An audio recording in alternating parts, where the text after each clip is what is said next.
What's going on, Geeks and Gamers? This is Ryan with RK Outpost and geeksandgamers.com, and when we heard the announcement yesterday from StarWars.com that Lucasfilm was entering a new era in terms of video games, Lucasfilm Games was announced. It is going to be the brand that all of their video games fall under. So many people ask the question, what does this even mean? What about EA's license to publish Star Wars that runs through 2023? What does all of this mean? Are they branching off? Is that contract over? Will it be over? Well, I don't think the first thing that we expected to be announced would be another Lucasfilm property, Indiana Jones. You can see here from StarWars.com, get your fedoras and whips ready for a new Indiana Jones game. Lucasfilm Games and Bethesda Softworks announced a standalone adventure starring the legendary archaeologist. And Bethesda put this out. They put out this little teaser trailer that no one had any idea what it would be. We had no warning about this. They just put it out, so let's let you watch it here.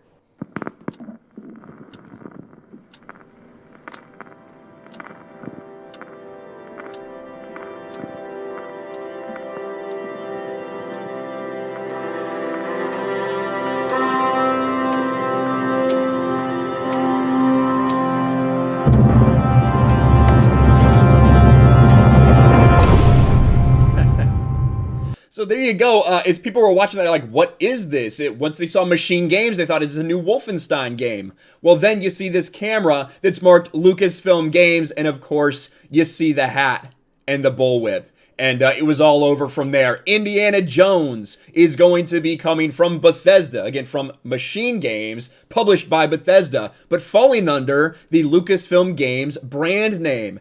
Now, if you do look, you can see a couple hints of what this will be about. He's going to Rome. You have here the Sistine Chapel, so obviously the Vatican is probably going to play a part in this. No idea what the story is going to be like, anything like that. This is what Lucasfilm has told us. In major news for fans of the cinematic icon, Lucasfilm Games announced today that a new Indiana Jones game will be swinging by our way, being developed by award-winning studio Machine Games and executive produced by game industry icon Todd Howard of Bethesda Games. The game will tell a wholly original standalone tale set at the height of the career of the famed adventurer. While few details surrounding the indie game may be revealed, Bethesda Softworks released a cryptic teaser that may hold some clues.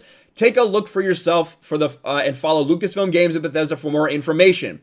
Now, this doesn't really give us any answers as to the questions that we had before. This is going to be the first thing since Lucasfilm Games has been announced. It makes me think that Lucasfilm Games was literally branded yesterday and announced yesterday so that they could announce this. It is important to note that EA's license does not involve all Lucasfilm products. It involves Star Wars. And, we saw all these articles come out yesterday. Lucasfilm Games may signal the end for EA Star Wars games. And in a lot of people's mind, that would be a great thing because EA Star Wars, to be quite honest with you, has been dog shit. That's the bottom line. When you look at the difference of after Disney bought Star Wars and they came to this licensing agreement with EA, when you look at the games that they have published since then, and you go back and look at the rest of the 2000s, it's not even close. Let's just think for a second what they have done, right? With Disney buying them, what have they had since then? Well, you've had a couple reboots. You've had from EA Dice, you had Star Wars Battlefront in 2015. You had Battlefront 2. Both of those were incredibly underwhelming. Battlefront 2 was kind of a disaster, turned it around near the end, to be sure. Jedi Fallen Order, really well received, the best received EA Star Wars game. And then you had Star Wars Squadrons, not exactly a big AAA release, it's a $40 at the normal price point. It wasn't this huge, massive game.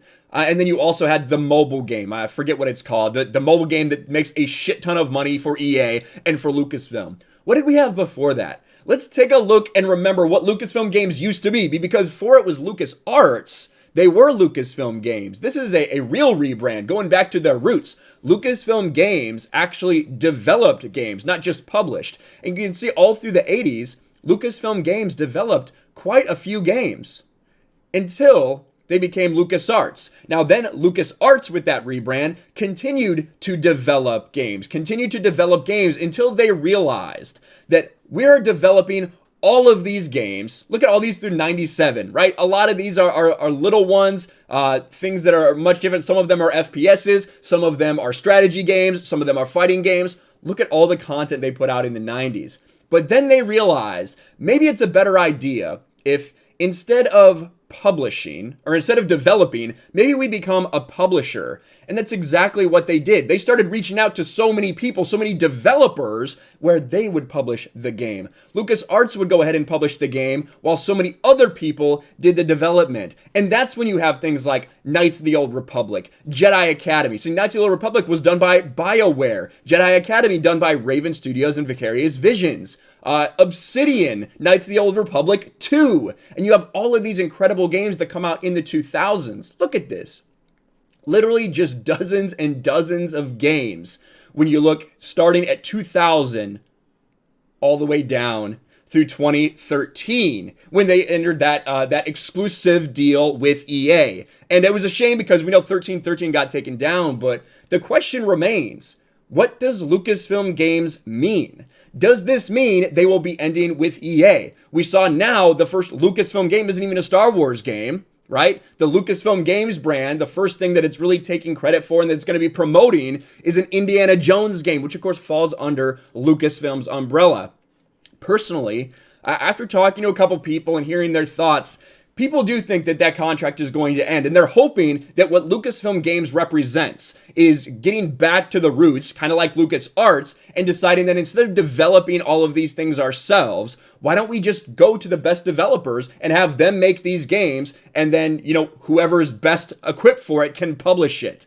Maybe that will be the case, but as of yet, it's too early to tell. That definitely seems to be where it's headed. I'm sure EA doesn't want that, but virtually everyone else, including all the other companies and the fans, probably want that. Because you look back at what we had in the 2000s, all these different Star Wars games, whatever type of game you like to play, whether you like first-person shooters, whether you like strategy games, whether you like MMOs, RPGs, whether you like fighting games, all of these things kept coming out in very different ways. Tactical shooters, casual shooters, whatever you wanted was available. And that's just not the case with EA Star Wars. Hopefully, EA will lose that license and LucasArts can get back. Not LucasArts anymore, but Lucasfilm Games can get back to doing what LucasArts did so well. I don't have much faith because I don't really trust anyone at Lucasfilm to make a good decision, but we will see what will come forward. Let me know what you think in the comments below. Do you think that this Indiana Jones game could be cool? We kind of talked about it at first, and then we talked about everything they've done wrong. But this Indiana Jones game could be pretty dope. I'm not going to lie. I love Indiana Jones, and I never thought that we would be getting a Indiana Jones game from Bethesda. Todd Howard maybe stretched a little thin working on Starfield and Elder Scrolls 6 and this now, but who knows? Let me know your thoughts in the comments. Smash the like button, subscribe to the channel, ring the bell for notifications, share this video out there, and I'll talk to you later.